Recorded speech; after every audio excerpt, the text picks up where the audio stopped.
جب آپ ذرا بڑے ہوئے تو آپ کے چچا نے آپ کو تجارت کے پیشے سے وابستہ کیا. آپ تاجر نہیں تھے، اس لیے کہ تجارت کرنے کے لیے تو سرمایہ چاہیے. تو آپ بزنس سیلز مین تھے، لوگوں کا مال لے کے جاتے تھے اور وہ بکتا تھا اور اس میں سے آپ کو کمیشن ملتا تھا. مکے کی ایک انتہائی مالدار خاتون تھی، 2 دفعہ کی بیوہ تھی، حضرت خدیجہ بنت خویلد رضی اللہ تعالیٰ عنہ. وہ بھی لوگوں کو بھیجتی تھی اپنا مال دے کر اور اس سے نفع کماتی تھی. انہوں نے محمد بن عبداللہ صلی اللہ علیہ وسلم کو پیغام بھیجا کہ آپ میرا مال لے کر جائیں، میں آپ کو باقی لوگوں سے زیادہ نفع دوں گا. اس لیے کہ یہ دونوں ایک اچھی ریپیوٹ کے مالک تھے. مکہ مکرمہ میں یہ پہلی دفعہ لوگوں نے سنا تھا کہ کوئی سیلز مین ایسا بھی ہو سکتا ہے کہ جو اپنے مال کا نقص بتا کر بیچے اور مال اور سودا بیچنے کے لیے بھی جھوٹ نہ بولے. لہذا مکے والے محمد بن عبداللہ کو صلی اللہ علیہ وسلم الصادق اور الامین کے نام سے پہچانتے تھے، سچا اور کھرا. اسی طرح حضرت خدیجہ کی بھی غیر معمولی ریپیوٹ تھی. وہ 2 دفعہ کی بیوہ تھیں لیکن الطاہرہ کے نام سے پہچانی جاتی تھی کہ یہ پاک باز خاتون ہے. تو نبی اکرم صلی اللہ علیہ وسلم کو بھی ان کے بارے میں یہ معلوم تھا، تو آپ نے بھی خوشی کا اظہار کیا. آپ گئے، انہوں نے مال دیا، ان کے حوالے کیا اور اپنے بھتیجے اور اپنے غلام کو ساتھ بھیجا اور یہ کہا کہ جو کہیں وہ کرنا ہے لیکن دیکھتے غور سے رہنا ہے کہ یہ کیا کرتے ہیں. نبی اکرم صلی اللہ علیہ وسلم کو اس سفر میں بہت زیادہ نفع ہوا. آپ نے آ کر پائی پائی کا حساب دیا تو وہ جو سنا تھا خدیجہ نے کہ یہ بڑا دیانتدار آدمی ہے، توثیق ہو گئی کہ ہاں واقعی کھرا آدمی ہے، دیانتدار آدمی ہے. انہوں نے دگنا نفع دیا رسول اللہ صلی اللہ علیہ وسلم کو اور پھر اپنے غلام سے کہا کہ اب تم مجھے بتاؤ کہ تم نے اس شخص کو کیسا پایا. تو اس نے کہا میڈم جو کچھ اس کے بارے میں سنا تھا وہ تو کچھ بھی نہیں تھا، یہ شخص تو اس سے بہت آگے، دیانتداری میں، سچائی میں، معاملہ فہمی میں، ہر اعتبار سے یہ بہت آگے ہے. تو حضرت خدیجہ نے خوش ہو کر میسرہ نامی غلام کو آزاد کر دیا. حضرت خدیجہ نے خواب دیکھا ایک روز. وہ خانہ کعبہ کا طواف کر کے واپس آئیں تو بچے سو چکے تھے، تو وہ کمرے کے کونے میں بیٹھی وہیں آنکھ لگ گئی. تو انہیں خواب دیکھا کہ سورج ان کے گھر میں آ گیا ہے، آسمان سے اتر کر سورج ان کے گھر میں آ گیا ہے اور تمام دنیا کے لوگ اس سورج سے روشنی لینے کے لیے ان کے گھر آ رہے ہیں. تو انہوں نے اپنے چچا زاد بھائی ورقہ بن نوفل سے خواب کا تذکرہ کیا تو ورقہ نے بتایا کہ تمہارے گھر میں کوئی نبی آئے گا. وہ سمجھی کہ شاید میرے ہاں کوئی بیٹا پیدا ہوگا کہ جو نبی بنے گا. اس کے بعد مکے کی جو نیک عورتیں تھیں وہ وقتاً فوقتاً کسی عالم کا وعظ سنا کرتی تھی. تو ایک دن حرم میں ایک یہودی عالم وعظ کہہ رہا تھا تو حضور صلی اللہ علیہ وسلم یوں کر کے گزرے سامنے سے. تو اس نے عورتوں سے کہا کہ وہ جو آدمی گزرا ہے تم میں سے جو بھی اس سے شادی کر سکتا ہے کر لے، وہ تو نبی بننے والا ہے. تو باقی سب عورتوں نے تو مذاق اڑایا کہ ایسے ہی مار رہا ہے، لیکن حضرت خدیجہ نے بہت سیریسلی اس کو لیا اور پھر اس کو باقاعدہ اپنے گھر بلوایا. اس سے کہا کہ تم نے وہ بات جو کہی تھی ذرا پھر کہو.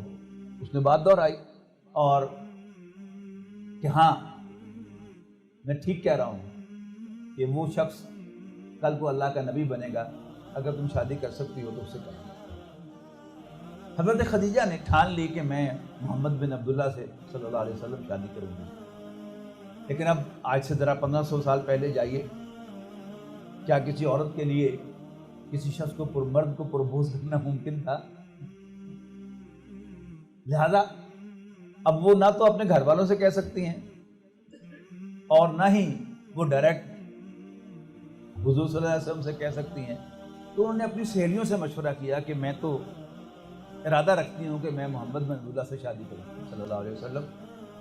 تو ان کی سہیلیوں نے کہا کہ کرو بسم اللہ. تو نے کہا کہ جی میں پیغام کیسے بھیجوں؟ تو ان کی ایک سہیلی تھی نفیسہ نامی، اس نے کہا کہ یہ مجھ پہ چھوڑ دیں.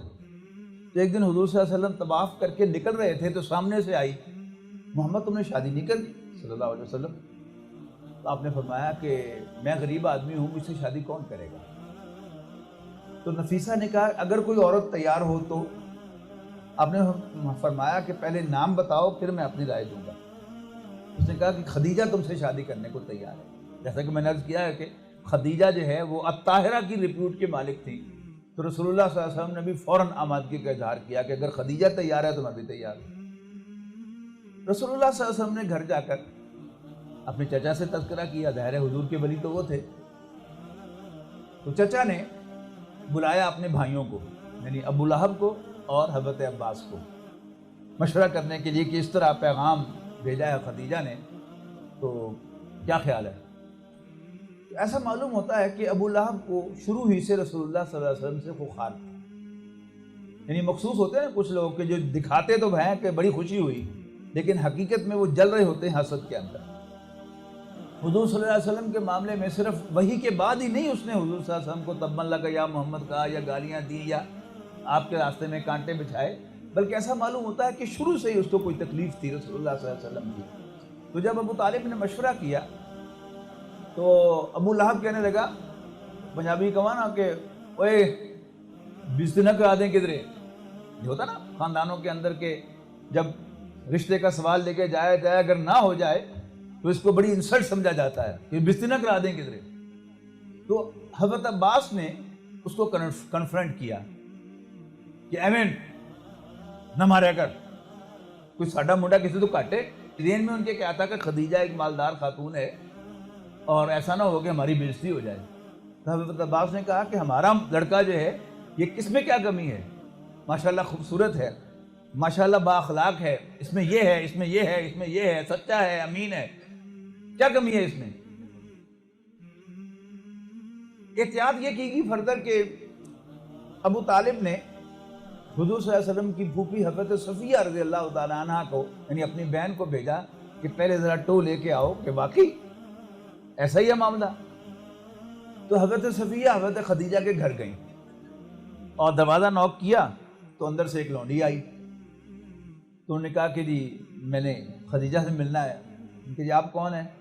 ان سے کہوں کہ صفیہ آئی ہے، صفیہ بنت عبد المطلب آئی ہے. تو حضرت خدیجہ بھاگتی ہوئی خود آئیں دروازے پر، ان کا استقبال کیا اور ان کو اندر لے کر گئیں.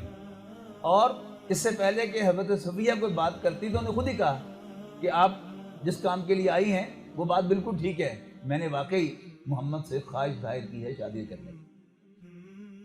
اب اس کے بعد حضرت عباس کو لے کر اور ابو لہب کو لے کر ابو طالب حضرت خدیجہ کے گھر گئے، اور ادھر سے ان کا چچا جو ہے وہ آیا ان کے ولی کی حیثیت سے، اور بات چیت ہوئی اور اتفاق ہو گیا کہ بس ٹھیک ہے. تو ابو طالب نے پوچھا کہ بتاؤ مہر کیا لوگے؟ تو وہ کچھ کہنے لگا، بولنے لگا، لیکن اس کی زبان اکھلا گئی، کچھ کہہ نہیں سکا. تو ابو طالب نے کہا کہ ہاں میں سمجھ گیا ہوں کہ تم اچھی اماؤنٹ چاہتے ہو تو ٹھیک ہے. حضرت عباس نے کہا کہ بولو کیا بولتے ہو، میں گھوڑے پر سوار ہو کر گاؤں گاؤں جا کر بادشاہوں کے درباروں میں جا کر بھی میں تمہاری ڈیمانڈ پوری کروں گا، بتاؤ کیا مانگتے ہو. اتنے میں حضرت خدیجہ پیچھے سے بولیں کہ یہ مہر میں ادا کروں گی. تو ابو لہب نے پھر بکواس کی، انہوں نے کہا لو جی نئی بات سنو، اب عورتیں جب مہر ادا کرتی ہیں. تو حضرت عباس نے پھر اس کو کنفرنٹ کیا، انہوں نے کہا ہاں اگر لڑکا جو ہے وہ کام کا ہو تو عورت اسے ہر قیمت پر حاصل کرتی ہے، اور اگر تیرے جیسا نکھٹو ہو تو اسے پائی پائی وصول بھی کرتی ہے. بہرحال نکاح کی بات طے ہو گئی، شادی کی، اور نکاح کی تاریخ بھی طے ہو گئی. اب نکاح کے لیے یہ تینوں بھائی اور پھر کچھ اور رشتہ دار گئے، ادھر سے حضرت خدیجہ کے کچھ رشتہ دار جو ہے وہ بھی آئے اور نکاح ہوا. اب نکاح ہونے کے بعد یہ تینوں بھائی اٹھے اور اپنے گھروں کو جانے لگے. تو نبی اکرم صلی اللہ علیہ وسلم بھی اپنے چچا کے پیچھے پیچھے اٹھ کے جانے لگے. تو حضرت خدیجہ نے حضور صلی اللہ علیہ وسلم سے مخاطب ہو کر کہا اپنے گھر کی طرف اشارہ کر کے الا بیتک، اپنے گھر چلیے. فبیتی بیتک، میرا گھر ہی آپ کا گھر ہے. وَإِنِّي جَارِيَتُكَ، اور میں آپ کی لونڈی ہوں. یعنی واقعتاً جسے کہتے ہیں نا کہ کسی کو چاہنا، حضرت خدیجہ رضی اللہ تعالی عنہا نے واقعتاً بہترین انتخاب کیا اور دل و جان سے رسول اللہ صلی اللہ علیہ وسلم کو چاہا. اور میں سمجھتا ہوں کہ تاریخ انسانی میں جتنے بھی انتخاب ہوئے ہیں رشتوں کے، ان سب میں بہترین انتخاب یہی تھا کہ جو حضرت خدیجہ نے کیا کہ میں محمد بن عبداللہ سے شادی کروں گی، جو اگرچہ مالی اعتبار سے ان کی حیثیت کم تھی، لیکن اخلاق کردار کے اعتبار سے ان کا میچ تھے، اور اللہ کا رسول ہونے کے اعتبار سے تو بہرحال حضرت خدیجہ ہرگز ان کا میچ نہیں تھی.